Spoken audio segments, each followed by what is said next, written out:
ॐ श्री गणेशाय नमः। श्री सरस्वत्यै नमः। श्री वेदव्यासाय नमः। नारायणं नमस्कृत्य नरं चैव नरोत्तमं देवीं सरस्वतीं व्यासं ततो जयमुदीरयेत्। पंचाधिकशततमोऽध्यायः। अगस्त्य जी के द्वारा समुद्रपान और देवताओं का कालेय दैत्यों का वध करके ब्रह्मा जी से समुद्र को पुनः भरने का उपाय पूछना। लोमश उवाच।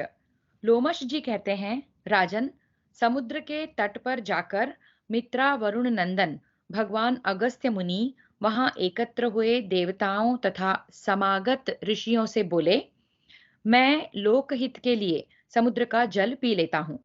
फिर आप लोगों को जो कार्य करना हो उसे शीघ्र पूरा कर लें। तो जैसे कि हमने देखा कि सारे दैत्य जो है समुद्र में छुप गए हैं, तो पानी के अंदर तो युद्ध नहीं किया जा सकता।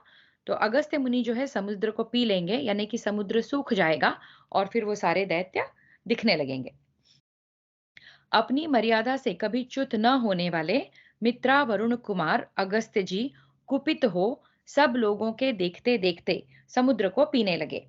उन्हें समुद्रपान करते देख इंद्र सहित संपूर्ण देवता बड़े विस्मित हुए और स्तुतियों द्वारा उनका समादर करने लगे। लोक भावन महर्षि, आप हमारे रक्षक तथा संपूर्ण लोकों के विधाता हैं। आपकी कृपा से अब देवताओं सहित संपूर्ण जगत विनाश को नहीं प्राप्त होगा। इस प्रकार जब देवता महात्मा अगस्त्य की प्रशंसा कर रहे थे, सब ओर गंधर्वों के वाद्यों की ध्वनि फैल रही थी और अगस्त्य जी पर दिव्य फूलों की बौछार हो रही थी। उसी समय अगस्त्य जी ने संपूर्ण महासागर को जल शून्य कर दिया। उस महासमुद्र को निर्जल हुआ देख सब देवता बड़े प्रसन्न हुए। उन्होंने अपने दिव्य एवं श्रेष्ठ आयुध लेकर अत्यंत उत्साह से संपन्न हो दानवों पर आक्रमण किया। महान बलवान वेगशाली और महाबुद्धिमान देवता जब सिंह गर्जना करते हुए दैत्यों को मारने लगे, उस समय वे उन वेगवान महामना देवताओं का वेग न सह सके। भरत नंदन, देवताओं की मार पड़ने पर दानवों ने भी भयंकर गर्जना करते हुए 2 घड़ी तक उनके साथ घोर युद्ध किया। उन दैत्यों को शुद्ध अंतःकरण वाले मुनियों ने अपनी तपस्या द्वारा पहले से ही दग्ध सा कर रखा था। अतः पूरी शक्ति लगाकर अधिक से अधिक प्रयास करने पर भी देवताओं द्वारा वे मार डाले गए। तो मुनियों ने और देवताओं ने दोनों के प्रयासों से जो है दैत्य मार डाले गए। सोने की मोहरों की मालाओं से भूषित तथा कुंडल एवं बाजूबंदधारी दैत्य वहां मारे जाकर खिले हुए पलाश के वृक्षों की भांति अधिक शोभा पा रहे थे। नरश्रेष्ठ, मरने से बचे हुए कुछ कालेय दैत्य वसुंधरा देवी को विदीर्ण करके पाताल में चले गए। वसुंधरा देवी यानी पृथ्वी, पृथ्वी को फाड़कर वो पाताल में चले गए। सब दानवों को मारा गया देख देवताओं ने नाना प्रकार के वचनों द्वारा मुनिवर अगस्त्य जी का स्तवन किया और यह बात कही, महाभाग, आपकी कृपा से समस्त लोगों ने महान सुख प्राप्त किया है, क्योंकि क्रूरता पूर्ण पराक्रम दिखाने वाले कालेय दैत्य आपके तेज से दग्ध हो गए। मैंने आपकी बा मुने आपकी बाहें बड़ी हैं। ये अगस्त्य मुनि की स्तुति हो रही है। मुने, आपकी बाहें बड़ी हैं। आप नूतन संसार की सृष्टि करने में समर्थ हैं। अब आप समुद्र को फिर भर दीजिए। आपने जो इसका जल पी लिया है, उसे फिर इसी में छोड़ दीजिए। उनके ऐसा कहने पर मुनि प्रवर भगवान अगस्त्य ने वहां एकत्र हुए इंद्र आदि समस्त देवताओं से उस समय यों कहा, देवगण, वह जल तो मैंने पचा लिया, अतः समुद्र को भरने के लिए सतत प्रयत्नशील रहकर आप लोग कोई दूसरा ही उपाय सोचें। शुद्ध अंतःकरण वाले महर्षि का यह वचन सुनकर सब देवता बड़े विस्मित हो गए। उनके मन में विषाद छा गया। वे आपस में सलाह करके मुनिवर अगस्त्य जी को प्रणाम कर वहां से चल दिए। कल हमने देखा था कि अगस्त्य मुनि ने एक दानव को खाया तो उन्होंने तुरंत उसे भी पचा लिया। आज हमने देखा कि उन्होंने पूरे समुद्र को पिया तो उन्होंने उसको भी पचा लिया। तो जो उनके अंदर जाता है वो पूर्ण तरह वो पचा लेते हैं उसको। तो अब देवता लोग सोच रहे हैं कि अब क्या किया जाए, समुद्र तो जो है सूख गया है। तो अगस्त्य मुनि मुनिवर अगस्त्य जी को प्रणाम कर वहां से चल दिए सारे देवता। महाराज, फिर सारी प्रजा जैसे आई थी वैसे ही लौट गई। देवता लोग भगवान विष्णु के साथ ब्रह्मा जी के पास गए। समुद्र को भरने के उद्देश्य से बार बार आपस में सलाह करके श्री विष्णु सहित सब देवता ब्रह्मा जी के निकट जा हाथ जोड़कर यह पूछने लगे कि समुद्र को पुनः भरने के लिए क्या उपाय किया। इस प्रकार श्री महाभारत वन पर्व के अंतर्गत तीर्थ यात्रा पर्व में लोमश तीर्थ यात्रा के प्रसंग में अगस्तोपाख्यान विषयक 105वां अध्याय पूरा हुआ। इस अध्याय में अगस्त मुनि ने समुद्र को पी लिया, देवताओं ने और मुनियों ने मिलकर दैत्यों को हरा दिया। काफी दैत्य जो है, दैत्यों के प्राण चले गए और कुछ जो है पृथ्वी को फाड़कर पाताल लोक में चले गए। समुद्र सूखा है, अब उसको कैसा भरा जाए, आगे देखते हैं। षडधिक शततमोध्याय। राजा सगर का संतान के लिए तपस्या करना और शिवजी के द्वारा वरदान पाना। लोमश उवाच। लोमश जी कहते हैं, राजन, तब लोक पितामह ब्रह्मा जी ने अपने पास आए हुए सब देवताओं से कहा, देवगण, इस समय तुम सब लोग इच्छानुसार अभीष्ट स्थान को चले जाओ। अब दीर्घ काल के पश्चात समुद्र फिर अपनी स्वाभाविक अवस्था में आ जाएगा। महाराज भगीरथ अपने कुटुंबी जनों प्रपितामहों के उद्धार का उद्देश्य लेकर जलनिधि समुद्र को पुनः अगाध जल राशि से भर देंगे। ब्रह्मा जी की यह बात सुनकर संपूर्ण श्रेष्ठ देवता अवसर की प्रतीक्षा करते हुए जैसे आए थे वैसे ही चले गए। तो अब सबको अवसर देखना है कि कब महाराज भगीरथी जो है अपने कुटुंबी जनों के उद्धार के उद्देश्य से वापस से इस समुद्र को भरेंगे। युधिष्ठिर उवाच। युधिष्ठिर ने पूछा, ब्राह्मण, भगीरथी के कुटुंबी जन समुद्र की पूर्ति में निमित्त क्यों कर बने? मुने, उनके निमित्त बनने का कारण क्या है और भगीरथी के आश्रय से किस प्रकार समुद्र की पूर्ति हुई? तपोधन, विप्रवर, मैं यह प्रसंग जिसमें राजाओं के उत्तम चरित्र का वर्णन है आपके मुख से विस्तार पूर्वक सुनना चाहता हूँ। वैशंपायन उवाच। वैशंपायन जी कहते हैं, जन्मेजय, महात्मा धर्मराज के इस प्रकार पूछने पर विप्रवर लोमश ने महात्मा राजा सगर का महात्म्य बतलाया। लोमश उवाच। लोमश जी कहते हैं, राजन, इक्ष्वाकु वंश में सगर नाम से प्रसिद्ध एक राजा हो गए हैं। वे रूप, धैर्य और बल से संपन्न तथा बड़े प्रतापी थे, परंतु उनके कोई पुत्र न था। भारत, उन्होंने है तथा तालजंघ नामक क्षत्रियों का संहार करके सब राजाओं को अपने वश में कर लिया और अपने राज्य का शासन करने लगे। भरत श्रेष्ठ, राजा सगर के दो पत्नियां थी, वैदर्भी और शैब्या। उन दोनों को ही अपने रूप और यौवन का बड़ा अभिमान था। राजेंद्र, राजा सगर अपनी दोनों पत्नियों के साथ कैलाश पर्वत पर जाकर पुत्र की इच्छा से बड़ी भारी तपस्या करने लगे। योग युक्त होकर महान तप में लगे हुए महाराज सगर को त्रिपुर नाशक, त्रिनेत्रधारी शंकर, भव, ईशान, शूलपाणी, पिनाकी, त्र्यंबक, उग्रश, बहुरूप और उमापति आदि नाम से प्रसिद्ध महात्मा भगवान शिव का दर्शन हुआ। वरदायक भगवान शिव को देखते ही महाबाहु राजा सगर ने दोनों पत्नियों सहित प्रणाम किया और पुत्र के लिए याचना की। तब भगवान शिव ने प्रसन्न होकर पत्नी सहित नृपश्रेष्ठ सगर से कहा, राजन, तुमने यहाँ जिस मुहूर्त में वर मांगा है उसका परिणाम यह होगा।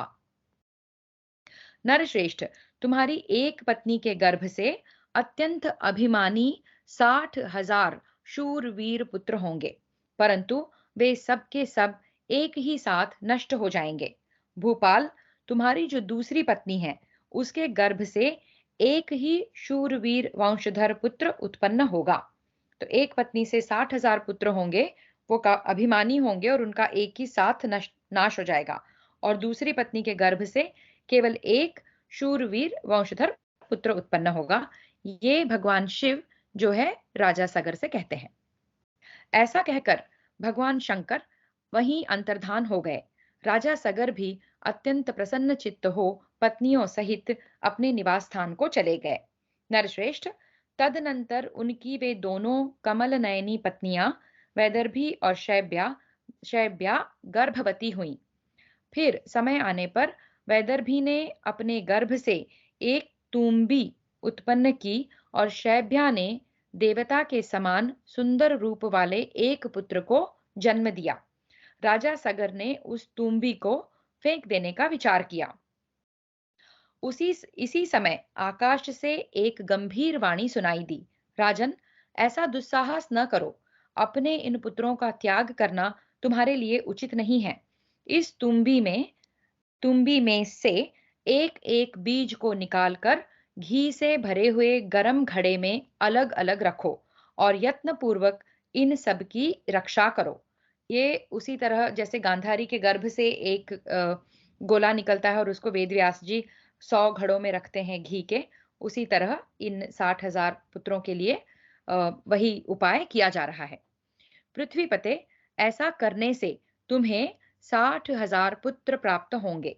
नरश्रेष्ठ, महादेव जी ने तुम्हारे लिए इसी क्रम से पुत्र जन्म होने का निर्देश किया है, अतः तुम्हें कोई अन्यथा विचार नहीं होना चाहिए। इस प्रकार श्री महाभारत वन पर्व के अंतर्गत तीर्थ यात्रा पर्व में लोमश तीर्थ यात्रा के प्रसंग में सगर संतति वर्णन विषयक 160वां अध्याय पूरा हुआ। तो यहाँ राजा सगर की संतति जो भगवान शंकर के वरदान से होने वाली है, उसका हम देख रहे हैं विवरण। सप्ताधिक शततमोध्यायः। सगर के पुत्रों की उत्पत्ति, 60,000 सगर पुत्रों का कपिल की क्रोधाग्नि से भस्म होना, असमंजस का परित्याग, अंशुमान के प्रयत्न से सगर के यज्ञ की पूर्ति, अंशुमान से दिलीप को और दिलीप से भगीरथ को राज्य की प्राप्ति। तो इक्ष्वाकु वंशज का ये क्रम है। देखते हैं क्या होता है। लोमश उवाच। लोमश जी कहते हैं, भरत श्रेष्ठ, यह आकाशवाणी सुनकर भूपाल शिरोमणि राजा सगर ने उस पर विश्वास करके उसके कथनानुसार सब कार्य किया। नरेश ने एक एक बीज को अलग अलग अलग करके उन सब को घी से भरे हुए घड़ों में रखा। राजा ने एक एक बीज को अलग करके उन सबको घी से भरे हुए घड़ों में रखा। फिर पुत्रों की रक्षा के लिए तत्पर हो सबके लिए पृथक पृथक धाएं नियुक्त की। तदनंतर दीर्घ काल के पश्चात उस अनुपम तेजस्वी नरेश के 60,000 महाबली पुत्र उन घड़ों में से निकले। युधिष्ठिर, राजर्षि सगर के वे सभी पुत्र भगवान शिव की कृपा से ही उत्पन्न हुए थे। वे सबके सब भयंकर स्वभाव वाले और क्रूर कर्मा थे। आकाश में भी सब ओर घूम फिर सकते थे। उनकी संख्या अधिक होने के कारण वे देवताओं सहित संपूर्ण लोकों की अवहेलना करते थे। समर भूमि में शोभा पाने वाले वे शूरवीर राजकुमार देवताओं, गंधर्वों, राक्षसों तथा संपूर्ण प्राणियों को कष्ट दिया करते थे। मंदबुद्धि सगर पुत्रों द्वारा सताए हुए सब लोग संपूर्ण देवताओं के साथ ब्रह्मा जी की शरण में गए। उस समय सर्वलोक पितामह महाभाग ब्रह्मा ने उनसे कहा, देवताओं, तुम सभी इन सब लोगों के साथ जैसे आए हो वैसे लौट जाओ। अब थोड़े ही दिनों में अपने ही किए हुए अपराधों द्वारा इन सगर पुत्रों का अत्यंत घोर और महान संहार होगा। नरेश्वर, उनके ऐसा कहने पर सब देवता तथा अन्य लोग ब्रह्मा जी की आज्ञा ले जैसे आए थे वैसे लौट गए। भरत श्रेष्ठ, तदनंतर बहुत समय बीत जाने पर पराक्रमी राजा सगर ने अश्वमेध यज्ञ की दीक्षा ली। राजन, उनका यज्ञीय अश्व उनके अत्यंत उत्साही सभी पुत्रों द्वारा सुरक्षित हो स्वच्छंद गति से पृथ्वी पर विचरने लगा। जब वह अश्व भयंकर दिखाई देने वाले जलशून्य समुद्र के तट पर आया, तब प्रयत्नपूर्वक रक्षित होने पर भी वहां सहसा अदृश्य हो गया। तात तब उस उत्तम अश्व को अप्रहृत जानकर सगर पुत्रों ने पिता के पास आकर कहा, हमारे यज्ञ के अश्व को किसी ने चुरा लिया। अब वह दिखाई नहीं देता। यह सुनकर राजा सगर ने कहा, तुम लोग तुम सब लोग समुद्र और वन और द्वीपों सहित सारी पृथ्वी पर विचरते हुए संपूर्ण दिशाओं में जाकर उस अश्व का पता लगाओ। तो ये वो समुद्र है जिसको अगस्त्य मुनि ने पी लिया था। तो सूखे समुद्र के वहां आकर वो जो अश्वमेध यज्ञ के लिए छोड़ा हुआ अश्व था, वो अदृश्य हो गया। तो सारे पुत्र जाकर राजा से कहते हैं कि किसी ने चुरा लिया। और राजा कहते हैं कि तुम सब लोगों को जो है समुद्र वन और द्वीपों सहित सारी पृथ्वी पर उस अश्व को ढूंढना चाहिए। महाराज तदनंतर वे पिता की आज्ञा ले इस संपूर्ण भूतल में सभी दिशाओं में अश्व की खोज करने लगे। खोजते खोजते सभी सगरपुत्र एक दूसरे से मिले, परंतु वे अश्व तथा अश्वहर्ता का पता न लगा सके। अश्वहर्ता मतलब जिसने अश्व का हरण किया है। तब वे पिता के पास आकर उनके आगे हाथ जोड़कर बोले, महाराज, हमने आपकी आज्ञा से समुद्र वन द्वीप नदी नद कंदरा पर्वत और वन्य प्रदेशों सहित सारी पृथ्वी खोज डाली, परंतु हमें न तो अश्व मिला, न उसका चुराने वाला ही। युधिष्ठिर, उनकी यह बात सुनकर राजा सगर क्रोध से मूर्छित हो उठे और उस समय दैववश उन सब से इस प्रकार बोले, जाओ, लौटकर न आना, पुनः घोड़े का पता लगाओ। पुत्रों, इस यज्ञ के अश्व को लिए बिना वापस न आना। पिता का वह संदेश शिरोधार्य करके सगर पुत्रों ने फिर सारी पृथ्वी पर अश्व को ढूंढना आरंभ किया। तदनंतर उन वीरों ने एक स्थान पर पृथ्वी के दरार पड़ी हुई देखी। एक क्रैक था पृथ्वी में। उस बिल के पास पहुंचकर सगर पुत्रों ने कुदालों और फावड़ों से समुद्र को प्रयत्नपूर्वक खोदना आरंभ किया। एक साथ लगे हुए सगर कुमारों के खोदने पर सब ओर से विदीर्ण होने वाले समुद्र को बड़ी पीड़ा का अनुभव होता था। सगर पुत्रों के हाथों मारे जाते हुए असुर, नाग, राक्षस और नाना प्रकार के जंतु बड़े जोर से आर्तनाद करते थे। सैकड़ों और हजारों ऐसे प्राणी दिखाई देने लगे जिनके मस्तक कट गए थे, शरीर छिन्न भिन्न हो गए थे, चमड़े छिल गए थे तथा हड्डियों के जोड़ टूट गए थे। इस प्रकार वरुण के निवास भूत समुद्र की खुदाई करते करते उनका बहुत समय बीत गया, परंतु वह अश्व नहीं दिखाई दिया। राजन, तदनंतर क्रोध में भरे हुए सगर पुत्रों ने समुद्र के पूर्वोत्तर प्रदेश में पाताल फोड़कर प्रवेश किया और वहां उस यज्ञीय अश्व को पृथ्वी पर विचरते देखा। वहीं तेज की परम उत्तम राशि महात्मा कपिल बैठे थे, जो अपने दिव्य तेज से उसी प्रकार उद्भासित हो रहे थे जैसे लपटों से अग्नि। तो भीतर जाने पर उस दरार में से खोद कर अंदर जाने पर उनको अश्व दिखा, वो जो कि विचर रहा था वहां पर, और वहीं पास में उत्तम तेजस्वी महात्मा कपिल बैठे थे। राजन, उस अश्व को देखकर उनके शरीर में हर्ष जनित रोमांच हो आया। वे काल से प्रेरित हो क्रोध में भरकर महात्मा कपिल का अनादर करके उस अश्व को पकड़ने के लिए दौड़े। महाराज, तब मुनि श्रेष्ठ कपिल कुपित हो उठे। मुनि प्रवर कपिल वे ही भगवान विष्णु हैं जिन्हें वासुदेव कहते हैं। उन महातेजस्वी उन महातेजस्वी ने विकराल आंखें करके अपना तेज उन पर छोड़ दिया और मंद बुद्धि सगर पुत्रों को जला दिया। उन्हें भस्म हुआ देख महातपस्वी नारद जी राजा सगर के समीप आए और उनसे सब समाचार निवेदित किए। मुनि के मुख से निकले हुए इस घोर वचन को सुनकर राजा सगर 2 घड़ी तक अनमने हो महादेव जी के कथन पर विचार करते रहे। पुत्र की मृत्यु जनित वेदना से अत्यंत दुखी हो स्वयं ही अपने आप को सांत्वना दे उन्होंने अश्व को ही ढूंढने का विचार किया। भरतश्रेष्ठ, तदनंतर असमंजस के पुत्र अपने पौत्र अंशुमान को बुलाकर यह बात कही, तात मेरे अमित तेजस्वी 60,000 पुत्र मेरे ही लिए महर्षि कपिल की क्रोधाग्नि में पड़कर नष्ट हो गए। अनघ पुरवासियों के हित की रक्षा रखकर धर्म की रक्षा करते हुए मैंने तुम्हारे पिता को भी त्याग दिया है। युधिष्ठिर उवाच। युधिष्ठिर ने पूछा, तपोधन, नृपश्रेष्ठ सगर ने किस लिए अपने दुस्त्यज वीर पुत्र का त्याग किया था, यह मुझे बताइए। क्योंकि यहाँ असमंजस जो कि पौत्र है, जो कि ग्रैंडसन है, उससे वो कह रहे हैं कि मैंने तुम्हारे पिता का त्याग कर दिया। तो युधिष्ठिर जानना चाहते हैं कि वो पिता कौन है और उनका क्यों त्याग किया। लोमश उवाच। लोमश जी कहते हैं, राजन, सगर का वह पुत्र जिसे रानी शैब्या ने उत्पन्न किया था, असमंजस के नाम से विख्यात हुआ। वह जहां तहां खेल कूद में लगे हुए पुरवासियों के दुर्बल बालकों के समीप सहसा पहुंच जाता और चीखते चिल्लाते रहने पर भी उनका गला पकड़कर उन्हें नदी में फेंक देता था।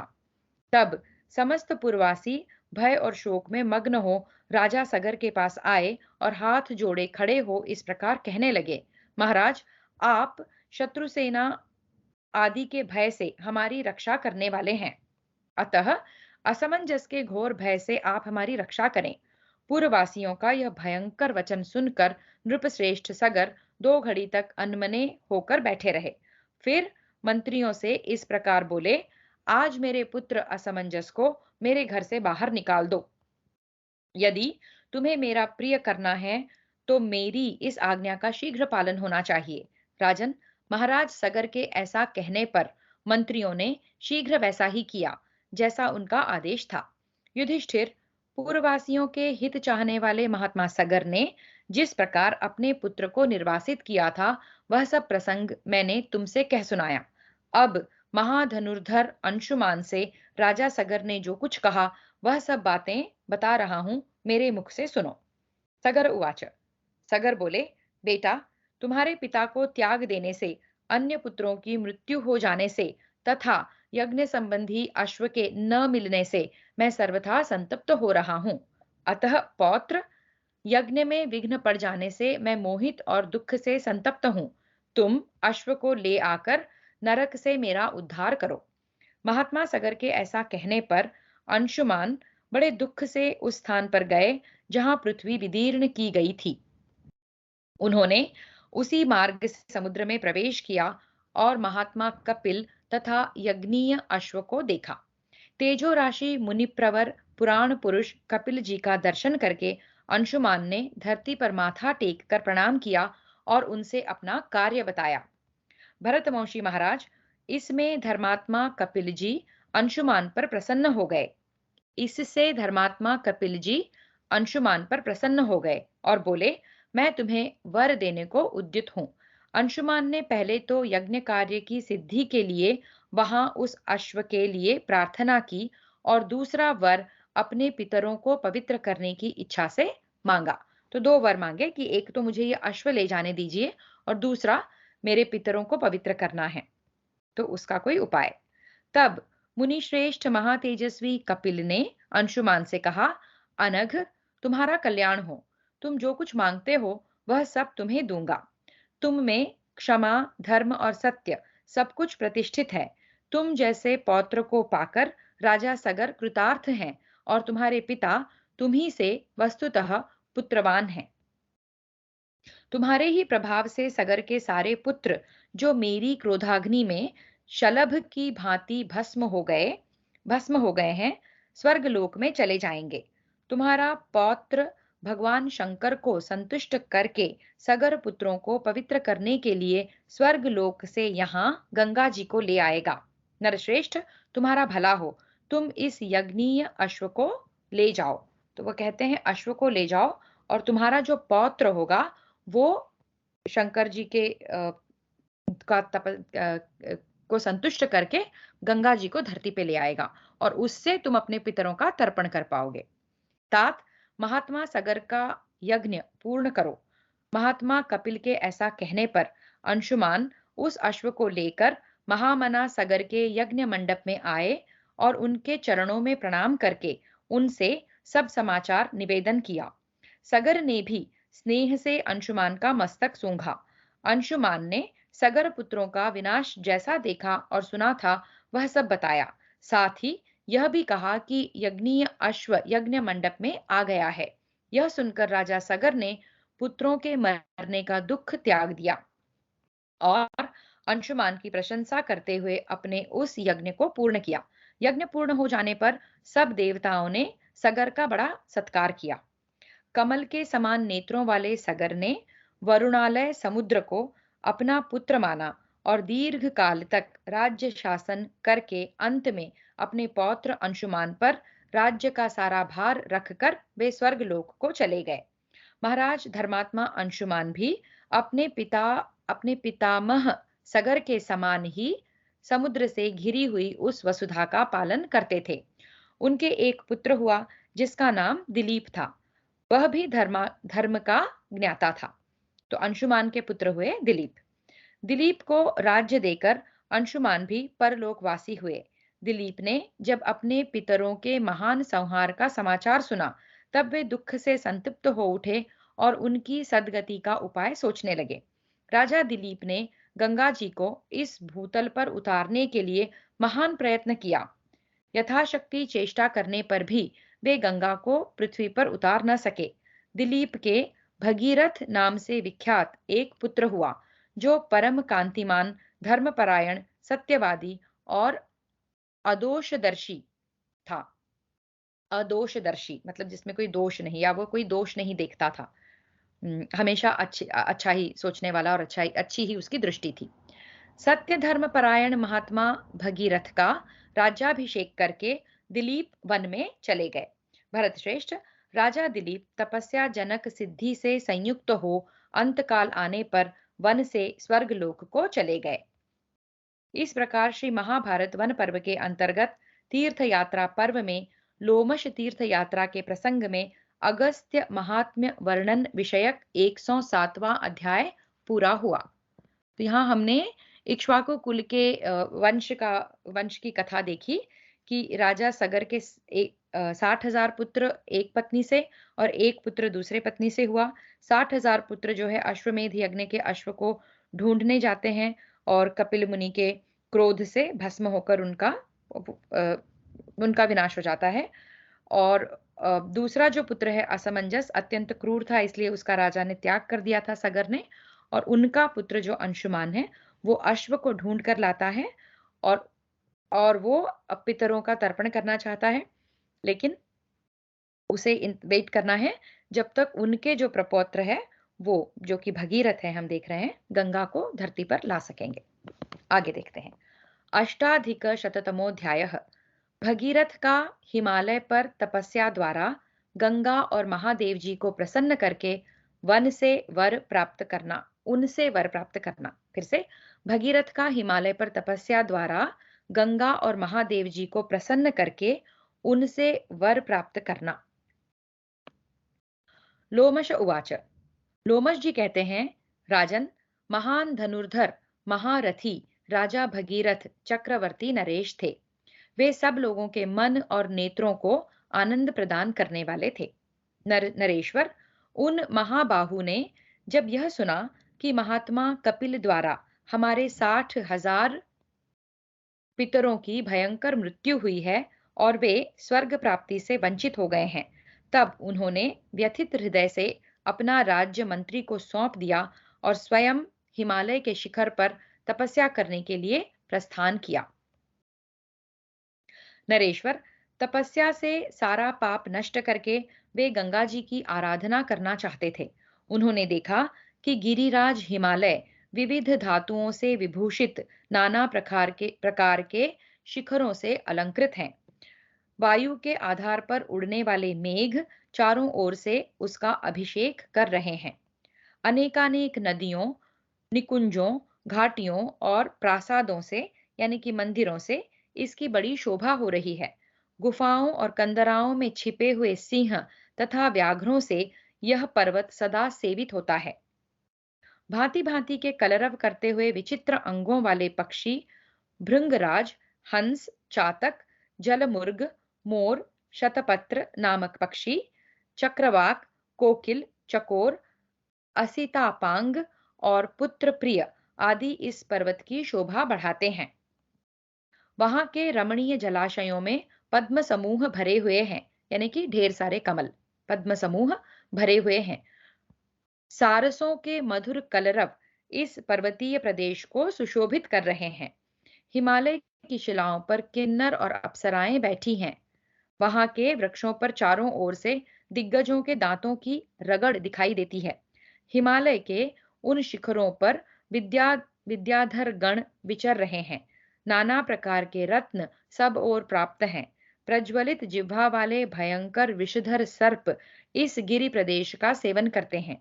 यह शैलराज कहीं तो सुवर्ण के समान उद्भासित होता है, कहीं चांदी के समान चमकता है और कहीं कज्जल राशि के समान काला दिखाई देता है, काजल जैसा काला। नरश्रेष्ठ भगीरथ उस हिमवान पर्वत पर गए और घोर तपस्या में लग गए। उन्होंने सहस्र वर्षों तक फल मूल और जल का आहार किया। 1000 दिव्य वर्ष बीत जाने पर महानदी गंगा ने स्वयं साकार होकर उन्हें प्रत्यक्ष दर्शन दिए। गंगोवाच, गंगा जी ने कहा, महाराज, तुम मुझसे क्या चाहते हो? मैं तुम्हें क्या दूं? नरश्रेष्ठ, बताओ, मैं तुम्हारी याचना पूर्ण करूंगी। राजन, उनके ऐसा कहने पर राजा भगीरथ ने हिमालय नंदिनी, यानी कि हिमालय की पुत्री, हिमालय नंदिनी गंगा को हाथ जोड़कर प्रणाम किया और इस प्रकार कहा, वरदायिनी महानदी, मेरे पितामह यज्ञ संबंधी अश्व का पता लगाते हुए कपिल के कोप से यमलोक को जा पहुंचे हैं। वे सब महात्मा सगर के पुत्र थे और उनकी संख्या 60,000 थी। भगवान कपिल के निकट जाकर वे सब के सब क्षण भर में भस्म हो गए। इस प्रकार दुर्मृत्यु से मरने के कारण उन्हें स्वर्ग में निवास नहीं प्राप्त हुआ। महानदी, जब तक तुम अपने जल से उनके भस्म भस्म हुए शरीर को सींच न दोगी, तब तक उन सगर पुत्रों की सदगति नहीं हो सकती।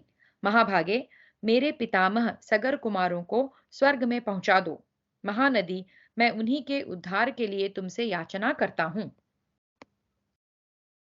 लोमश उवाच, लोमश जी कहते हैं, राजन, राजा भगीरथी की यह बात सुनकर विश्ववंदिता गंगा अत्यंत प्रसन्न हुई और उनसे इस प्रकार बोली। सुंदर शब्द है विश्ववंदिता, मतलब सारा विश्व जिनकी वंदना करता है, ऐसी गंगा। महाराज, मैं तुम्हारी बात मानूंगी, इसमें संशय नहीं है, परंतु आकाश से पृथ्वी पर गिरते समय मेरे वेग को रोकना बहुत कठिन है। राजन, देवश्रेष्ठ महेश्वर नीलकंठ को छोड़कर तीनों लोकों में कोई भी मेरा वेग धारण नहीं कर सकता। महाबाहो, तुम तपस्या द्वारा उन्हीं वरदायक भगवान शिव को संतुष्ट करो। स्वर्ग से गिरते समय वे ही मुझे अपने मस्तक पर धारण करेंगे। विश्व भावन भगवान शंकर तपस्या द्वारा आराधना करने पर तुम्हारे पितरों के हित की इच्छा से अवश्य तुम्हारा मनोरथ पूर्ण करेंगे। राजन, यह सुनकर महाराज भगीरथ कैलाश पर्वत पर गए और वहां उन्होंने तीव्र तपस्या करके कुछ समय के बाद भगवान शंकर को प्रसन्न किया। नरेश्वर, तत्पश्चात गंगा जी की प्रेरणा के अनुसार नरश्रेष्ठ भगीरथ ने अपने पितरों को स्वर्ग लोक की प्राप्ति कराने के उद्देश्य से महादेव जी से गंगा जी के वेग को धारण करने के लिए वर की याचना की। इस प्रकार श्री महाभारत वन पर्व के अंतर्गत तीर्थ यात्रा पर्व में लोमश तीर्थ यात्रा के प्रसंग में अगस्त्योपाख्यान विषयक 108वां अध्याय पूरा हुआ। तो यहाँ राजा भगीरथ तपस्या करते हैं। गंगा जी कहती हैं कि मैं नीचे आने को तैयार हूँ और आपके पितामहों को मेरे जल से तर्पण मिल हो सकता है उनका, लेकिन मेरा वेग अत्यधिक है और उसको धारण करने के लिए शिव जी की तपस्या करनी होगी। अगर वो मुझे शिरोधार्य करेंगे तो मैं सही वेग से नीचे आ सकती हूँ। तो अब शिव जी की वो शिव जी से वो क्या वर मांगते हैं देखते हैं राजा भगीरथ। नवाधिक शततमोध्यायः, पृथ्वी पर गंगा जी के उतरने और समुद्र को जल से भरने का विवरण तथा सगर पुत्रों का उद्धार। लोमश उवाच, लोमश जी कहते हैं, राजन, राजा भगीरथ की बात सुनकर देवताओं का प्रिय करने के लिए भगवान शिव ने कहा, एवमस्तु महाभाग, मैं तुम्हारे लिए आकाश से गिरती हुई कल्याणमयी पुण्य स्वरूपा दिव्य देव नदी गंगा को अवश्य धारण करूंगा।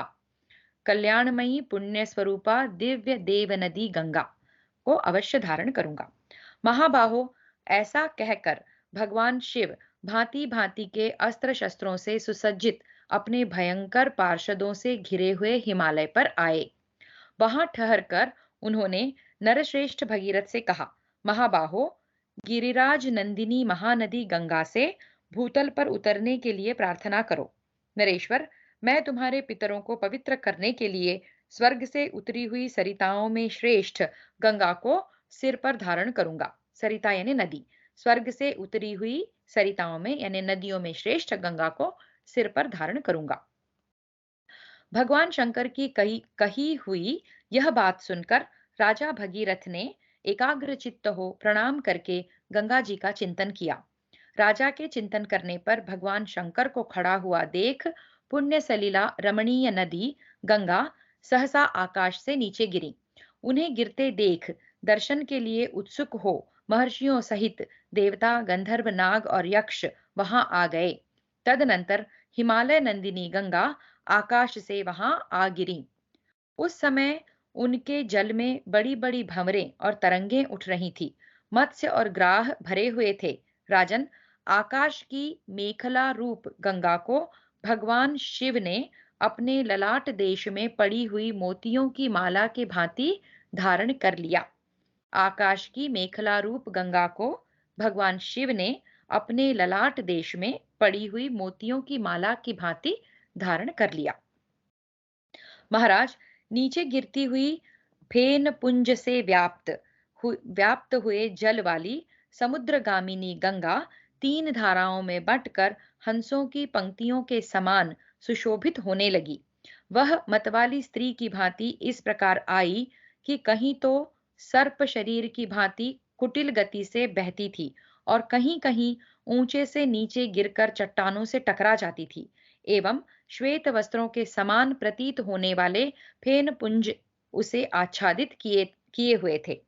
कहीं कहीं वह जल के कल कल नाद से उत्तम संगीत सा गा रही थी। इस प्रकार अनेक रूप धारण करने वाली गंगा आकाश से गिरी और भूतल पर पहुंचकर राजा भगीरथ से बोली, महाराज, रास्ता दिखाओ, मैं किस मार्ग से चलूं?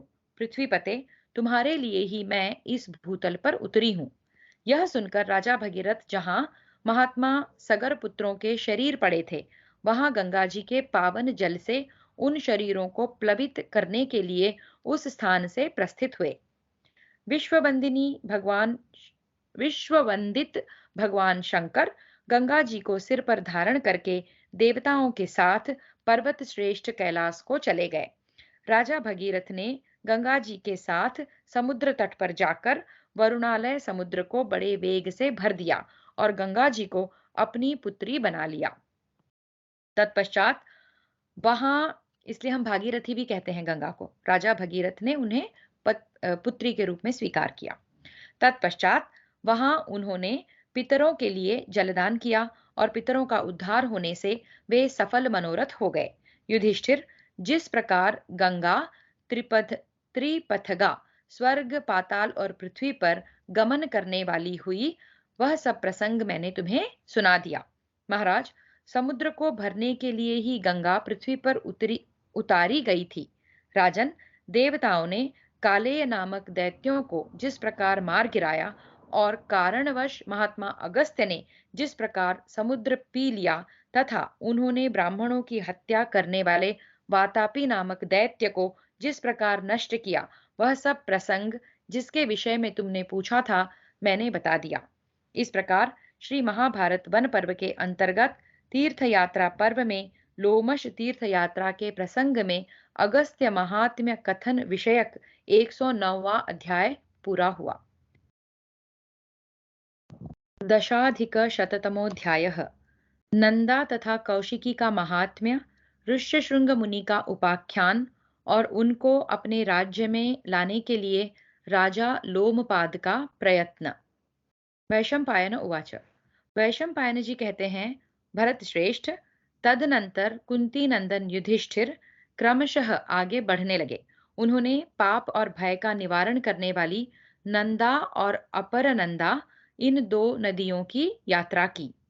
तत्पश्चात रोग शोक से रहित हेमकूट पर्वत पर पहुंचकर राजा युधिष्ठिर ने वहां बहुत सी अचिंत्य एवं अद्भुत बातें देखी। वहां वायु का सहारा लिए बिना ही बादल उत्पन्न हो जाते और अपने आप हजारों पत्थर यानी कि ओले पड़ने लगते थे। जिनके मन में खेद भरा होता था, ऐसे मनुष्य उस पर्वत पर चढ़ नहीं सकते थे। वहां प्रतिदिन हवा चलती और रोज रोज मेघ वर्षा करता था। वेदों के स्वाध्याय की ध्वनि तो सुनाई पड़ती, परंतु स्वाध्याय करने वाले का दर्शन नहीं होता था। सायंकाल एवं प्रातःकाल भगवान अग्निदेव प्रज्वलित दिखाई देते थे। तपस्या में विघ्न डालने वाली मक्खियां वहां लोगों को डंक मारती रहती थी। अतः वहां विरक्ति होती और अतः वहां विरक्ति होती और लोग घरों की याद करने लगते थे। इस प्रकार बहुत सी अद्भुत बातें देखकर पांडुनंदन युधिष्ठिर ने लोमश जी से पुनः इस अद्भुत अवस्था के विषय में पूछा। युधिष्ठिर उवाच। युधिष्ठिर ने कहा, महातेजस्वी भगवन, इस परम तेजोमय पर्वत पर जो ये आश्चर्यजनक बातें होती है, इसका क्या रहस्य है? यह सब विस्तार पूर्वक मुझे बताइए। लोमश उवाच। तब लोमश जी ने कहा, शत्रुसूदन, हमने पूर्व काल में जैसा सुन रखा है वैसा बताया जाता है। तुम एकाग्र चित्त हो मेरे मुख से इसका रहस्य सुनो। पहले की बात है, इस ऋषभकूट पर ऋषभ नाम से प्रसिद्ध एक तपस्वी रहते थे। उनकी आयु कई सौ वर्षों की थी। वे तपस्वी होने के साथ ही बड़े क्रोधी थे। उन्होंने दूसरों के बुलाने पर कुपित होकर उस पर्वत से कहा, जो कोई यहाँ पर बातचीत करे उस पर तू ओले बरसा।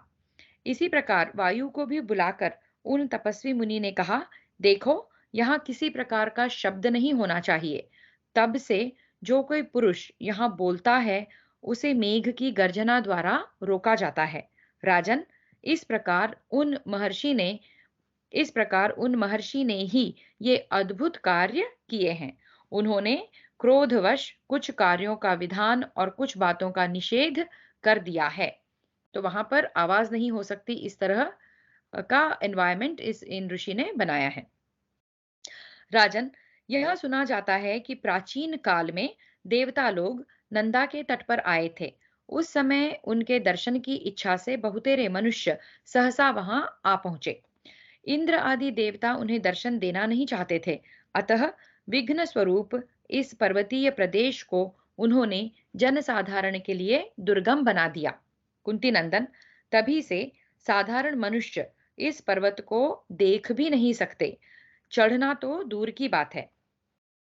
कुंती कुमार, जिनसे तपस्या नहीं की जिन जिसने तपस्या नहीं की है, वह मनुष्य इस महान पर्वत को न तो देख सकता है और न चढ़ ही सकता है। अतः तुम मौन व्रत धारण करो।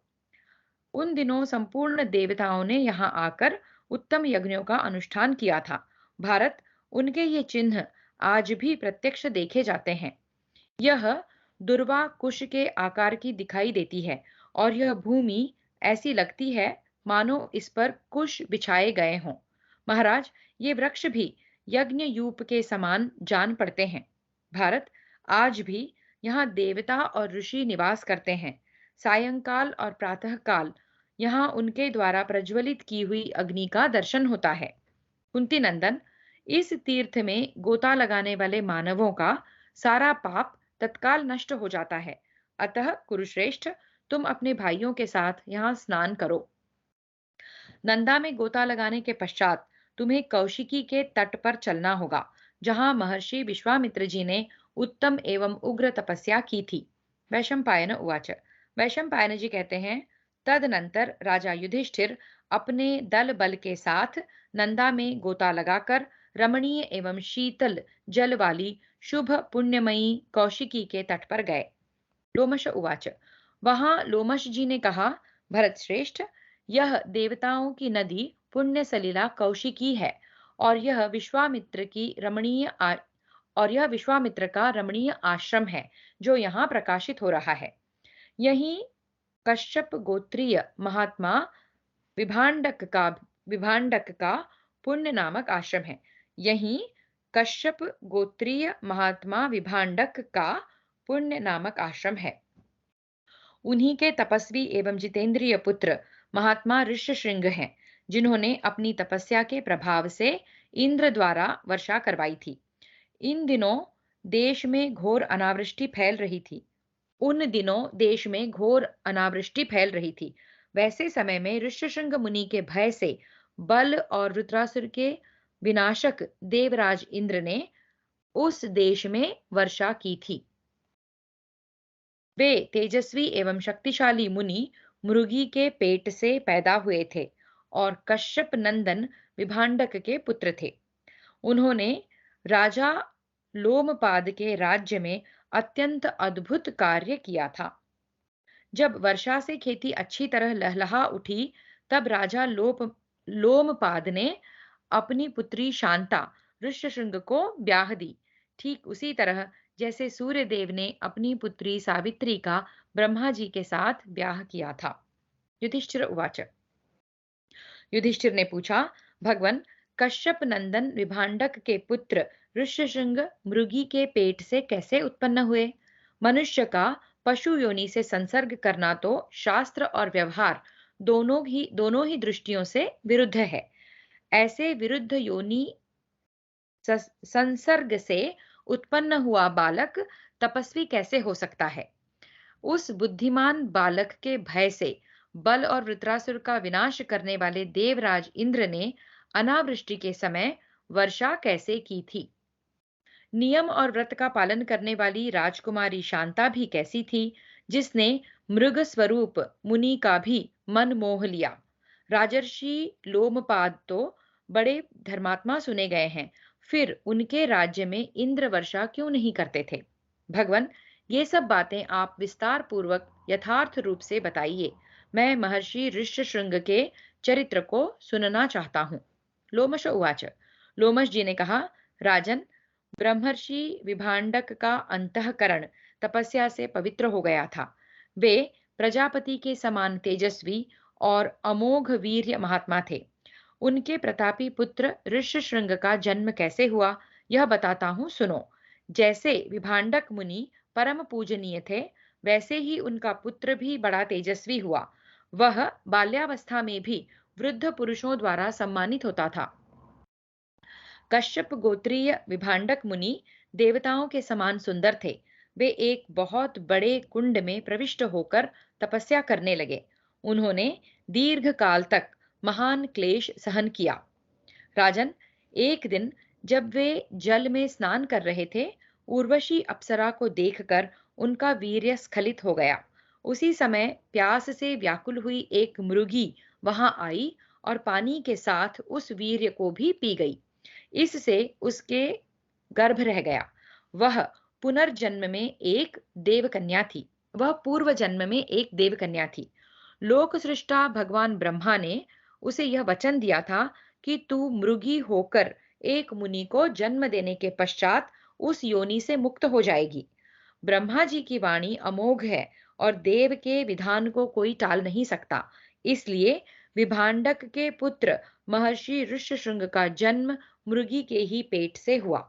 वे सदा तपस्या में संलग्न रहकर वन में ही निवास करते थे। तो ऋषि का वीर्य स्खलन हुआ, वह पानी में गया। उस पानी को उस मृगी ने पिया, उस वजह से उस मृगी के गर्भ रह गया। तो वो ऋषि और मृगी की कन्या है, का पुत्र है, ऋष्यशृंग के पुत्र है ऋष्यशृंग ऋषि। तो इस तरह से वो जन्म हुआ। राजन, उन महात्मा मुनि के सिर पर एक सींग था, इसलिए उस समय उनका ऋष्यशृंग नाम प्रसिद्ध हुआ। नरेश्वर, उन्होंने अपने पिता के सिवा दूसरे किसी मनुष्य को पहले कभी नहीं देखा था, इसलिए उनका मन सदा स्वभाव से ही ब्रह्मचर्य में संलग्न रहता था। उन्हीं दिनों राजा दशरथ के मित्र लोमपाद अंग देश के राजा हुए। उन्होंने जानबूझकर एक ब्राह्मण के साथ मिथ्या व्यवहार किया, यह बात हमारे सुनने में आई है। इसी अपराध के कारण ब्राह्मणों ने राजा लोमपाद को त्याग दिया था। राजा ने पुरोहित पर मनमाना दोषारोपण किया था, इसलिए इंद्र ने उनके राज्य में वर्षा बंद कर दी। इस अनावृष्टि के कारण प्रजा को बड़ा कष्ट होने लगा। तो राजा लोमपाद ने जो है ब्राह्मणों के साथ अवहेलना की, इसलिए इंद्र ने कुपित होकर वहां पर वर्षा करनी बंद कर दी। वहां अनावृष्टि यानी कि सूखा हो गया और प्रजा को बड़ा कष्ट होने लगा। युधिष्ठिर तब राजा ने तपस्वी, मेधावी और इंद्र से वर्षा करवाने में समर्थ ब्राह्मणों को बुलाकर इस संकट के निवारण का उपाय पूछा। विप्रगण, मेघ कैसे वर्षा करें, यह उपाय सोचिए। उनके पूछने पर मनीषी महात्माओं ने अपना अपना विचार बताया। उन्हीं ब्राह्मणों में एक श्रेष्ठ महर्षि भी थे। उन्होंने राजा से कहा, राजेंद्र, तुम्हारे ऊपर ब्राह्मण कुपित हैं, इसलिए इसके लिए तुम्हें प्रायश्चित करो, इसलिए तुम्हें प्रायश्चित करना चाहिए, या इसलिए तुम प्रायश्चित करो। भूपाल, साथ ही हम तुम्हें यह सलाह देते हैं कि अपने राज्य में महर्षि विभांडक के पुत्र वनवासी ऋष्यशृंग को बुलाओ। वे स्त्रियों से सर्वथा अपरिचित हैं और सदा सरल व्यवहार में ही तत्पर रहते हैं। महाराज, वे महातपस्वी ऋष्यशृंग यदि आपके राज्य में पदार्पण करें तो तत्काल ही मेघ वर्षा करेगा। इस विषय में मुझे तनिक भी संदेह नहीं है। राजन, यह सुनकर राजा लोमपाद अपने अपराध का प्रायश्चित करके ब्राह्मणों के पास गए, और जब वे प्रसन्न हो गए तब पुनः अपनी राजधानी को लौट आए। राजा का आगमन सुनकर प्रजाजनों को बड़ा हर्ष हुआ। तदनंतर अंगराज मंत्र कुशल मंत्रियों को बुलाकर उनसे सलाह करके एक निश्चय पर पहुंच जाने के बाद मुनि कुमार ऋष्यशृंग को अपने यहाँ ले आने के प्रयत्न में लग गए। राजा के मंत्री शास्त्रज्ञ, अर्थशास्त्र के विद्वान और नीति निपुण थे। अपनी मर्यादा से कभी च्युत न होने वाले नरेश ने उन मंत्रियों के साथ विचार करके एक उपाय जान लिया। तत्पश्चात भूपाल लोमपाद ने दूसरों को लुभाने की सब कलाओं में कुशल प्रधान प्रधान वेश्याओं को बुलाया और कहा, तुम लोग कोई उपाय करके मुनि कुमार ऋष्यशृंग को यहाँ ले आओ। सुंदरियों, तुम लुभाकर उन्हें सब प्रकार से सुख सुविधा का विश्वास दिलाकर मेरे राज्य में ले आना। महाराज की यह बात सुनते ही वेश्याओं का रंग फीका पड़ गया। वे अचेत सी हो गईं। एक और तो उन्हें राजा का भय था और दूसरी ओर वे मुनि के शाप से डरी हुई थी। अतः उन्होंने इस कार्य को असंभव बताया। उन सब में एक बूढ़ी स्त्री थी। उसने राजा से इस प्रकार कहा। तो यहाँ जो ये सुंदर स्त्रियां हैं, वेश्याएं, इनको भय, राजा की बात न मानने का भय है, और साथ में अगर मुनि कुपित हो जाएंगे जो कि आजीवन ब्रह्मचारी हैं, उनको इस तरह से लाना और उसके कारण होने वाले जो भी मतलब मुनि शाप देंगे, ये इसकी पूरी पूरी संभावना उन्हें लग रही थी। तो उनमें से एक बूढ़ी स्त्री क्या कहती है, सुनते हैं। महाराज, मैं उन तपोधन मुनि कुमार को लाने का प्रयत्न करूंगी, परंतु आप यह आज्ञा दें कि मैं इसके लिए मन चाही व्यवस्था कर सकूं। यदि मेरी इच्छा पूर्ण हुई तो मैं मुनि पुत्र ऋष्यशृंग को यहाँ लाने में सफल हो सकूंगी। राजा ने उसकी इच्छा के अनुसार व्यवस्था करने की आज्ञा दी। साथ ही उसे प्रचुर धन तथा नाना प्रकार के रत्न भी दिए।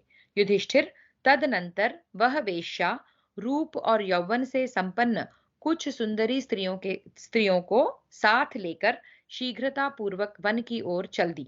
इस प्रकार श्री महाभारत वन पर्व के अंतर्गत तीर्थ यात्रा पर्व में लोमश तीर्थ यात्रा के प्रसंग में ऋष्यशृंगोपाख्यान विषयक 110वां अध्याय पूरा हुआ। तो यहाँ हमने ऋष्यशृंग मुनि का जन्म देखा। एक मृगी और एक ऋषि से वो संतान उत्पन्न होती है, और वो ही हैं जो राजा लोमपाद के राज्य में फिर से वर्षा हो ऐसा प्रयोजन कर सकते हैं। तो उन्हें बुलाने के लिए एक वृद्धा वेश्या और कुछ सुंदरी स्त्रियां जाती हैं ऋषि के पास। आगे देखते हैं। एकादशाधिक शततमोध्यायः। वेश्या का ऋष्यशृंग को लुभाना और विभांडक मुनि का आश्रम पर आकर उनके पुत्र की चिंता का कारण पूछना।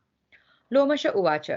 लोमश जी कहते हैं, भरत नंदन, उस वेश्या ने राजा की आज्ञा के अनुसार और अपनी बुद्धि से भी उनका कार्य सिद्ध करने के लिए नाव पर एक सुंदर आश्रम बनाया। वह आश्रम भांति भांति के पुष्प और फूलों से सुशोभित कृत्रिम वृक्षों से घिरा हुआ था। उन वृक्षों पर नाना प्रकार के गुल्म और लता समूह फैले हुए थे और वे वृक्ष स्वादिष्ट एवं वांछनीय फल देने वाले थे।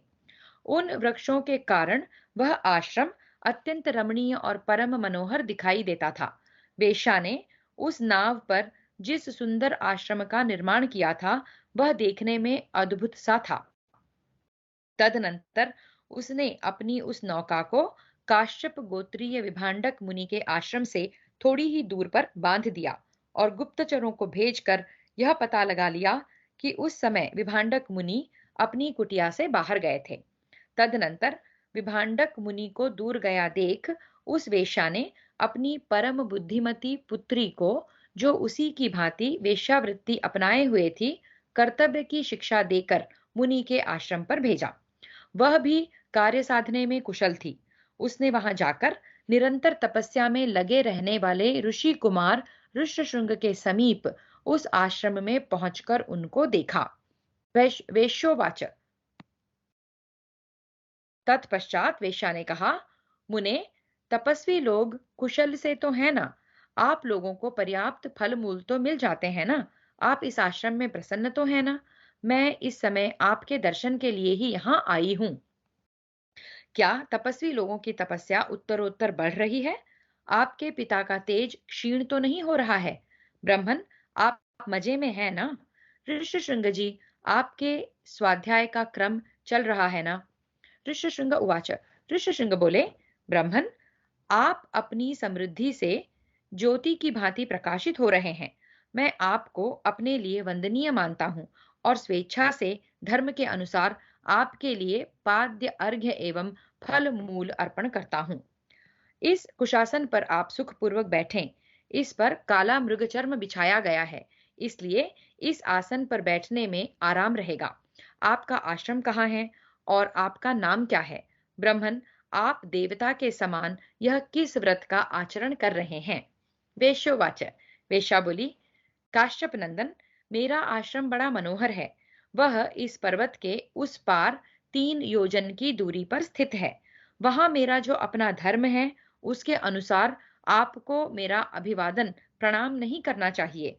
मैं आपके दिए हुए अर्घ्य और पाद्य का स्पर्श नहीं करूंगी। मैं आपके लिए वंदनीय नहीं हूँ, आप ही मेरे वंदनीय हैं। ब्राह्मण, मेरा यह नियम है जिसके अनुसार मुझे आपका आलिंगन करना चाहिए। ऋष्यशृंग उवाच। ऋष्यशृंग ने कहा, ब्राह्मण, मैं तुम्हें पके फल दे रहा हूं।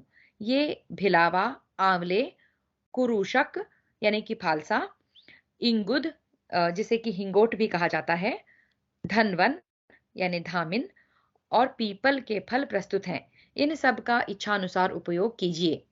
लोमश उवाच। लोमश जी कहते हैं, राजन, तदनंतर वेश्या ने उन सब फलों को छोड़कर स्वयं ऋष्यशृंग को अत्यंत सुंदर और अमूल्य भक्ष्य पदार्थ फल आदि दिए। उन परम सरस फलों ने उनकी रुचि को बढ़ाया। साथ ही सुगंधित मालाएं तथा विचित्र एवं चमकीले वस्त्र प्रदान किए। इतना ही नहीं, उसने मुनि कुमार को अच्छी श्रेणी के पेय पिलाए, जिससे वे बहुत प्रसन्न हुए। वे उसके साथ खेलने और जोर जोर से हंसने लगे। वेश्या ऋष्यशृंग के पास ही गेंद खेलने लगी। वह अपने अंगों को मोड़ती और फलों के भार से लदी लता की भांति झुक जाती और ऋष्यशृंग मुनि को बार बार अपने अंक में भर लेती थी। साथ ही अपने अंगों से उनके अंगों को इस प्रकार दबाती मानो उनके भीतर समा जाएगी।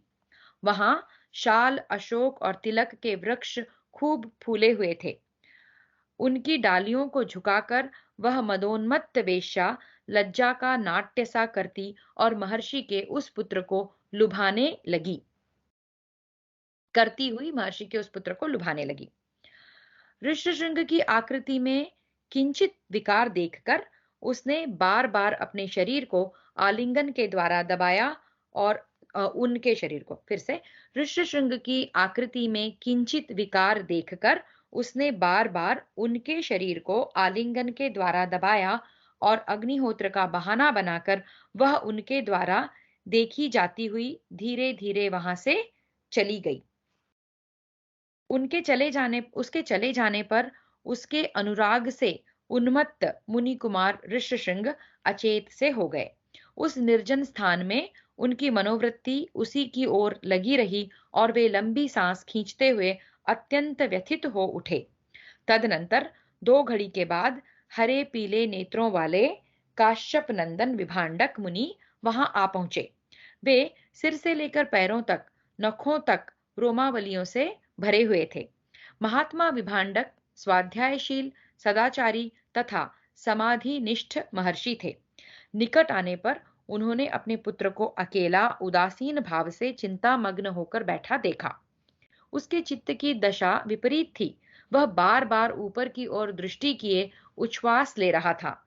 उस दयनीय दशा में पुत्र को देखकर विभांडक मुनि ने पूछा, तात, आज तुम अग्निकुंड में समिधाएं क्यों नहीं रख रहे हो? क्या तुमने अग्निहोत्र कर लिया? श्रुक और श्रुवा आदि यज्ञ पात्रों को भली भांति शुद्ध करके रखा है ना? कहीं ऐसा तो नहीं हुआ कि तुमने हवन के लिए दूध देने वाली गाय का बछड़ा खोल दिया हो, जिससे वह सारा दूध पी गया हो? बेटा, आज तुम पहले जैसे दिखाई नहीं देते, किसी भारी चिंता में निमग्न हो, अपनी सुध-बुध खो बैठे हो। क्या कारण है जो आज तुम अत्यंत दीन हो रहे हो? मैं तुमसे पूछता हूँ, बताओ, आज यहाँ कौन आया था? इस प्रकार श्री महाभारत वन पर्व के अंतर्गत तीर्थ यात्रा पर्व में लोमश तीर्थ यात्रा के प्रसंग में ऋष्यशृंगोपाख्यान विषयक 111वां अध्याय पूरा हुआ। तो हमने देखा कि यहाँ जो बूढ़ी वेश्या है वो अपनी एक सुंदर यौवन अवस्था वाली पुत्री, जो खुद भी वेश्या का ही काम करती है, उसको लेकर आई है। और उसने बूढ़ी वेश्या ने देखा कि जब पिता नहीं है, उसी समय उसने ऋष्यशृंग के आश्रम में अपनी पुत्री को भेजा और उनको जो है पुत्री द्वारा आकर्षित करने का यहाँ पर कुछ काम किया, और वो युवती चली गई और ऋषि जो है अब थोड़े से अ, व्याकुल हैं। और पिता आते हैं और पूछते हैं कि उनके इस तरह व्याकुल होने का कारण क्या है। 12अधिक-शततमोऽध्यायः। ऋष्यशृंग का पिता को अपनी चिंता का कारण बताते हुए ब्रह्मचारी रूपधारी वेश्या के स्वरूप और आचरण का वर्णन। ऋष्यशृंग उवाच। ऋष्यशृंग ने कहा, पिताजी, यहाँ एक जटाधारी ब्रह्मचारी आया था। वह न तो छोटा था और न बहुत बड़ा था। उसका हृदय बहुत उदार था। उसके शरीर की कांति सुवर्ण के समान थी और बड़ी बड़ी आंखें कमलों के सदृश जान पड़ती थी। वह स्वयं देवताओं के समान सुशोभित हो रहा था। यहाँ हम देखेंगे कि ऋष्यशृंग जो हैं, उस वेश्या का वर्णन एक पुरुष की भांति करते हैं। और थोड़ा पहले बताया था कि ऋष्यशृंग ने अपने पिता के अलावा और किसी मनुष्य को नहीं देखा था, स्त्रियों को तो देखा ही नहीं था, तो वो उस स्त्री को भी वो पुरुष की तरह ही संबोधित कर रहे हैं। उसका रूप बड़ा सुंदर था। वह सूर्य देव की भांति उद्भासित हो रहा था। उसके नेत्र स्वच्छ, चिकने एवं कजरारे थे। वह बड़ा गोरा दिखाई देता था। उसकी जटाएं बहुत लंबी, साफ सुथरी और नीले रंग की थी। उनसे बड़ी मधुर गंध फैल रही थी। वे सारी जटाएं एक सुनहरी रस्सी से गुंथी हुई थी। उसके गले में एक ऐसा आश्चर्यजनक आभूषण कंठा था जो आकाश में बिजली की भांति चमक रहा था। उसके गले से नीचे वक्षस्थल पर 2 मांसपिंड थे, जिन पर रोए नहीं थे। वे अत्यंत मनोहर जान पड़ते थे। उस ब्रह्मचारी के नाभि प्रदेश के समीप जो शरीर का मध्य भाग था, वह बहुत पतला था और उसका नितंब भाग अत्यंत स्थूल था। जैसे मेरे कौपीन के नीचे एक मुंज की मेखला बंधी है, उसी प्रकार उसके कटी प्रदेश में भी एक सोने की मेखला करधनी थी, जो उसके चीर के भीतर से चमकती रहती थी। उसकी अन्य सब बातें भी अद्भुत एवं दर्शनीय थी। पैरों में पायल की छम छम ध्वनि बड़ी मधुर प्रतीत होती थी। इसी प्रकार हाथों की कलाइयों में मेरी इस रुद्राक्ष की माला की भांति उसने दो कलापक यानी कि कंगन बांध रखे थे। उसने उनसे भी बड़ी मधुर ध्वनि होती रहती थी। तो कमर पट्टा, पैरों की पायल, हाथों के कंगन, ये सब उन्होंने कभी देखे नहीं थे। वो उसको डिस्क्राइब करते हैं अपने पिताजी से। वह ब्रह्मचारी जब तनिक भी चलता फिरता या हिलता डुलता था, उस समय उसके आभूषण बड़ी मनोहर झनकार उत्पन्न करते थे, मानो सरोवर में मत वाले हंस कलरव कर रहे हों। उसके चीर भी अद्भुत दिखाई देते थे। मेरी कौपीन के ये वल्कल वस्त्र वैसे सुंदर नहीं हैं। उसका मुख भी देखने ही योग्य था। उसकी अद्भुत शोभा थी। ब्रह्मचारी की एक एक बात मन को आनंद सिंधु में निमग्न सा कर देती थी। उसकी वाणी कोकिल के समान थी। उसकी वाणी कोकिल के समान थी यानी मधुर थी, जिसे एक बार सुन लेने पर अब पुनः सुनने के लिए मेरी अंतरात्मा व्यथित हो उठी है। तात जैसे माधव मास यानी कि वैशाख या वसंत ऋतु में सौरभ युक्त मलय समीर से सेवित वन उपवन की शोभा पाते हैं, उसी प्रकार पवन देव से सेवित वह ब्रह्मचारी उत्तम एवं पवित्र गंध से सुवासित और सुशोभित हो रही थी। जैसे पर्वतों पर जब वसंत ऋतु में जब जब पुष्पों का बहार का सीजन होता है, उस समय वायु से जैसे सुगंध आती थी, वैसे उस ब्रह्मचारी के पास पवित्र सुगंध आ रही थी, ऐसा वो कहते हैं। उसकी जटा सटी हुई और अच्छी प्रकार बंधी हुई थी, जो ललाट प्रदेश में दो भागों में विभक्त थी, किंतु बराबर नहीं थी। उसके कुंडल मंडित कान सुंदर एवं विचित्र चक्रवाकों से घिरे हुए से जान पड़ते थे। उसके पास एक विचित्र गोलाकार फल यानी कि गेंद था, जिस पर वह अपने दाहिने हाथ से आघात करता था। वह फल या गेंद पृथ्वी पर जाकर बार बार ऊंचे की ओर उछलता था। उस समय उसका रूप अद्भुत दिखाई देता था। उस फल या गेंद को मारकर वह चारों ओर घूमने लगता था, मानो वृक्ष हवा का झोंका खाकर झूम रहा हो। तात देवपुत्र के समान उस ब्रह्मचारी को देखते समय मेरे हृदय में बड़ा प्रेम और आनंद उमड़ रहा था और मेरी उसके प्रति आसक्ति हो गई है। वह बार बार मेरे शरीर का आलिंगन करके मेरी जटा पकड़ लेता और मेरे मुख को झुकाकर उस पर अपना मुख रख देता था। इस प्रकार मुख से मुख मिलाकर उससे एक ऐसा शब्द किया जिसने मेरे हृदय में अत्यंत आनंद उत्पन्न कर दिया। मैंने जो पाद्य अर्पण किया उसको उसने बहुत महत्व नहीं दिया। मेरे दिए हुए ये फल भी उसने स्वीकार नहीं किए और मुझसे कहा, मेरा ऐसा ही नियम है। साथ ही उसने मेरे मेरे लिए दूसरे दूसरे फल दिए। मैंने उसके दिए हुए जिन फलों का उपयोग किया है, उनके समान रस हमारे इन फलों में नहीं है। उन फलों के छिलके भी ऐसे नहीं थे जैसे इन जंगली फलों के हैं। उन फलों के गूदे जैसे हैं, वैसे उसके दिए हुए फलों के नहीं थे। इन फलों के मतलब आश्रम में जो फल हैं, वो इतने मीठे, इतने रसीले और इतने स्वादिष्ट नहीं हैं, जितने कि उस व्यक्ति ने दिए थे वो फल थे। उन फलों के गूदे जैसे हैं, वैसे उसके दिए हुए फलों के नहीं थे। वे सर्वथा विलक्षण थे। इन फलों के सॉरी गलती हो रही है पढ़ने में। इन फलों के गूदे जैसे थे, वैसे उसके दिए हुए फलों के नहीं थे। वे सर्वथा विलक्षण थे। उदारता के मूर्तिमान स्वरूप उस ब्रह्मचारी ने मुझे पीने के लिए अत्यंत स्वादिष्ट जल भी दिया था। उस जल को पीते ही मेरे हर्ष की सीमा न रही। मुझे यह धरती डोलती सी जान पड़ने लगी। ये विचित्र सुगंधित मालाएं उसने रेशमी डोरों से गूंथ कर बनाई थी, जिन्हें यहाँ बिखेर कर तपस्या से प्रकाशित होने वाला वह ब्रह्मचारी अपने आश्रम को चला गया था। उसके चले जाने से मैं अचेत हो गया हूँ। मेरा शरीर जलता सा जान पड़ता है। मैं चाहता हूँ शीघ्र उसके पास ही चला जाऊं, अथवा वही यहाँ नित्य मेरे पास रहे। पिताजी, मैं उसी के पास जाता हूँ, देखूं उसकी ब्रह्मचर्या की साधना कैसी है।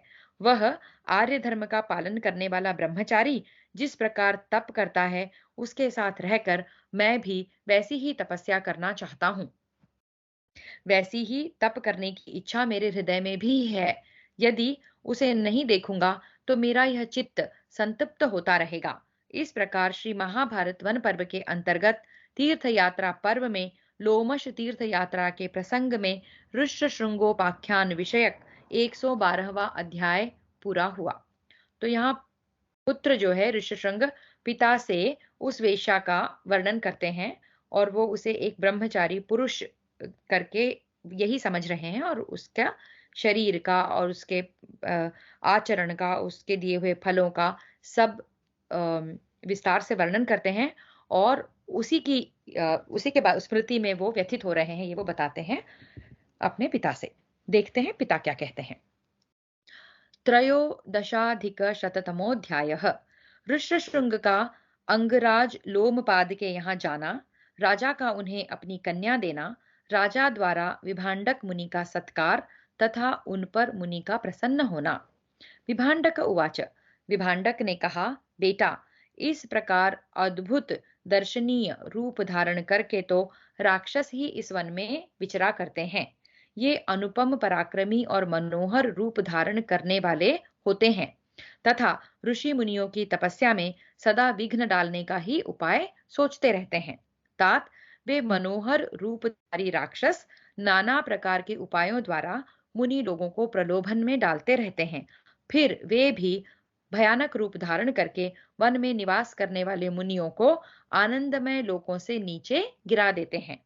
अतः जो साधु पुरुषों को मिलने वाले पुण्य लोकों को पाना चाहते हैं, वह मुनि मन को संयम में रखकर उन राक्षसों का, जो मोहक रूप बनाकर धोखा देने के लिए आते हैं, किसी प्रकार सेवन ना करें। वे पापाचारी निशाचर तपस्वी मुनियों के तप में विघ्न डालकर प्रसन्न होते हैं। अतः तपस्वी को चाहिए कि वह उनकी ओर आंख उठाकर देखे ही नहीं। तो पिता उसे कोई राक्षस समझते हैं जिसने वेश बदलकर यहाँ आया हो, ऐसा वो समझ रहे हैं। वत्स, जिसे तुम जल समझते थे वह मद्य था। वह पापजनक और अपेय है, उसे कभी नहीं पीना चाहिए। दुष्ट पुरुष उसका उपयोग करते हैं तथा ये विचित्र, उज्जवल और सुगंधित पुष्पमालाएं भी मुनियों के योग्य नहीं बताई गई हैं। ऐसी वस्तुएं लाने वाले राक्षस ही हैं। ऐसा कहकर विभांडक मुनि ने पुत्र को उससे मिलने जुलने से मना कर दिया और स्वयं उस वेश्या की खोज करने लगे। 3 दिनों तक ढूंढने पर भी जब वे उसका पता न लगा सके, तब आश्रम पर लौट आए। जब काश्यप नंदन विभांडक मुनि आश्रम से पुनः विधि के अनुसार फल लाने के लिए वन में गए, तब वह वेश्या ऋष्यशृंग मुनि को लुभाने के लिए फिर उनके आश्रम पर आई। उसे देखते ही ऋष्यशृंग मुनि हर्ष विभोर हो उठे और घबराकर तुरंत उसके पास दौड़ गए। निकट जाकर उन्होंने कहा, ब्राह्मण, मेरे पिताजी जब तक लौटकर नहीं आते, तभी तक मैं और आप दोनों आपके आश्रम की ओर चल दें। राजन, तदनंतर विभांडक मुनि के इकलौते पुत्र को युक्ति से नाव में ले जाकर वेश्या ने नाव खोल दी। फिर सभी युवतियां भांति भांति के उपायों द्वारा उनका मनोरंजन करती हुई अंगराज के समीप आईं। राजा के पास, ओके। नाविकों द्वारा संचालित उस अत्यंत उज्जवल नौका को जल से बाहर निकालकर राजा ने एक स्थान पर स्थापित कर दिया और जितनी दूरी से वह नौकागत आश्रम दिखाई देता था, उतनी दूरी के विस्तृत मैदान में उन्होंने ऋष्यशृंग मुनि के आश्रम जैसे ही एक विचित्र वन का निर्माण कर दिया, जो नाव्याश्रम के नाम से प्रसिद्ध हुआ। राजा लोमपाद ने विभांडक मुनि के इकलौते पुत्र को महल के भीतर रनिवास में ठहरा दिया और देखा, सहसा उसी क्षण इंद्रदेव ने वर्षा आरंभ कर दी तथा सारा जगत जल से परिपूर्ण हो गया। लोमपाद की कामना पूरी हुई। उन्होंने प्रसन्न होकर अपनी पुत्री शांता ऋष्यशृंग मुनि को ब्याह दी। फिर विभांडक मुनि के क्रोध के निवारण का भी उपाय कर दिया। जिस रास्ते से महर्षि आने वाले थे, उसमें स्थान स्थान पर बहुत से गाय बैल रखवा दिए और किसानों द्वारा खेतों की जुताई आरंभ कर दी। राजा ने विभांडक मुनि के आगमन पथ में बहुत से पशु तथा वीर पशु रक्षक भी नियुक्त कर दिए और सबको यह आदेश दे दिया था कि जब पुत्र की अभिलाषा रखने वाले महर्षि विभांडक तुमसे पूछें तब हाथ जोड़कर उन्हें इस प्रकार उत्तर देना। ये सब आपके पुत्र के ही पशु हैं। ये खेत भी उन्हीं के जोते जा रहे हैं। महर्षि आज्ञा दें, हम आपका कौन सा प्रिय कार्य करें। हम सब लोग आपके आज्ञापालक दास हैं। इधर प्रचंड कोपधारी महात्मा विभांडक फल मूल लेकर अपने आश्रम पर आए। वहां बहुत खोज करने पर भी जब अपना पुत्र उन्हें दिखाई न दिया, तब वे अत्यंत क्रोध में भर गए। कोप से उनका हृदय विदीर्ण सा होने लगा। उनके मन में यह संदेह हुआ कि कहीं राजा लोमपाद की तो यह करतूत नहीं है। तब वे चंपा नगरी की ओर चल दिए, मानो अंगराज को उनके राष्ट्र और नगर सहित जला देना चाहते हों। थक कर भूख से पीड़ित होने पर विभांडक मुनि सायंकाल में उन्हीं समृद्धिशाली गोष्ठों में गए। गोपगणों ने उनकी विधि पूर्वक पूजा की। वे राजा की भांति सुख सुविधा के साथ वहां रात भर रहे। गोपगणों से अत्यंत सत्कार पाकर मुनि ने पूछा, तुम किसके गोपालक हो? तब उन सब ने निकट आकर कहा, यह सारा धन आपके पुत्र का ही है। देश देश में सम्मानित हो वे ही मधुर वचन सुनते सुनते मुनि का रजोगुण जनित अत्यधिक क्रोध बिल्कुल शांत हो गया। वे प्रसन्नता पूर्वक राजधानी में जाकर अंगराज से मिले। नरश्रेष्ठ, लोमपाद से पूजित हो मुनि ने अपने पुत्र को उसी प्रकार ऐश्वर्य संपन्न देखा जैसे देवराज इंद्र स्वर्गलोक में देखे जाते हैं। पुत्र के पास ही उन्होंने बहु शांता को भी देखा, जो विद्युत के समान उद्भासित हो रही थी। अपने पुत्र के अधिकार में आए हुए ग्राम घोष और बहु अपने पुत्र के अधिकार में आए हुए ग्राम घोष और बहु शांता को देखकर उनका महान कोप शांत हो गया। तो उन्होंने पुत्र को देखा, ग्राम जो पुत्र के नाम थे उसको देखा, अ, और बहु शांता को भी देखा। घोष शब्द का अर्थ देखना होगा बाद में। युधिष्ठिर, उस समय विभांडक मुनि ने राजा लोमपाद पर बड़ी कृपा की। सूर्य और अग्नि के समान प्रभावशाली महर्षि ने अपने पुत्र को वहीं छोड़ दिया और कहा, बेटा, तुम पुत्र उत्पन्न हो जाने पर इन अंगराज के सारे प्रिय कार्य सिद्ध करके फिर वन में ही आ जाना। ऋष्यशृंग ने पिता की आज्ञा का अक्षरशः पालन किया। अंत में वे पुनः उसी आश्रम में चले गए जहां उनके पिता रहते थे। नरेंद्र, शांता उसी प्रकार अनुकूल रहकर उनकी सेवा करती थी जैसे आकाश में रोहिणी चंद्रमा की सेवा करती है, अथवा जैसे सौभाग्यशालिनी अरुंधति वशिष्ठ जी की, लोपमुद्रा अगस्त्य जी की, दमयंती नल की तथा शची वज्रधारी इंद्र की सेवा करती है। युधिष्ठिर, जैसे नारायणी इंद्रसेना सदा महर्षि मुद्गल के अधीन रहती थी, तथा पांडुनंदन जैसे सीता महात्मा दशरथ नंदन श्री राम के अधीन रही हैं और द्रौपदी सदा तुम्हारे वश में रहती आई है, उसी प्रकार शांता भी सदा अधीन रहकर वनवासी ऋष्यशृंग की प्रसन्नता पूर्वक सेवा करती थी। उनका यह पुण्यमय आश्रम जो पवित्र कीर्ति से युक्त है, इस महान कुंड की शोभा बढ़ाता हुआ प्रकाशित हो रहा है। राजन, यहाँ स्नान करके शुद्ध एवं कृतकृत्य होकर अन्य तीर्थों की यात्रा करो। इस प्रकार श्री महाभारत वन पर्व के अंतर्गत तीर्थ यात्रा पर्व में लोमश तीर्थ यात्रा के प्रसंग में ऋष्यशृंगोपाख्यान विषयक 113वां अध्याय पूरा हुआ। तो यहाँ हमने बड़ी ही इंटरेस्टिंग कथा देखी ऋष्यशृंग मुनि की और शांता जो कि राजकन्या है, उससे उनका विवाह होता है। कुछ समय वो राजमहल में रहते हैं और फिर वापस ऋषि ऋष्यशृंग और शांता उनकी पत्नी दोनों जो है आश्रम में आ गए हैं। और यह वही आश्रम, वही पवित्र स्थान है जहां अभी धर्मराज युधिष्ठिर पहुंचे हैं। उसका वर्णन लोमश ऋषि उनसे करते हैं। हरिः ओम्।